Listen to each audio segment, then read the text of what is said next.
कराची में काली घटाएं छा गईं। शहर के मुख्तलिफ इलाकों में धुआंधार बारिश। गुलशन हदीद, नॉर्थ कराची, FB एरिया और लियाकताबाद में तेज़ बारिश।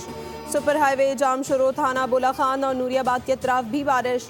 महकमा मौसमियात ने खबरदार कर दिया, शहर कायद में अर्बन फ्लडिंग का खतरा है। राजस्थान पर मौजूद हवा का कम दबाव मजीद ताकतवर हो गया। कराची में 11 सितंबर तक गरज चमक के साथ बारिश का इम्कान है।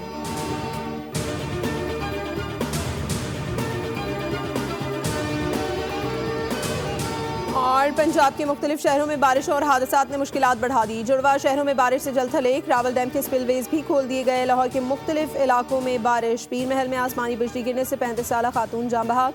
गुजरात में कहीं हल्की तो कहीं तेज़ बारिश। अर्बन फ्लडिंग की सूरत हाल मजीद संगीन। 70% आबादी 3 से 4 फीट पानी में घिरी हुई है। कबीरवाला में शदीद तूफ़ानी बारिश से निज़ाम ज़िंदगी मफलूज। नशेबी इलाके ज़ेर आब, सड़कें तालाब बन गई। बिजली की फराहमी भी मुअत्तल। अब्दुल हकीम समेत नवाही इलाकों में शहरी घरों में महसूर आमदोरफ्त बुरी तरह मुतासिर।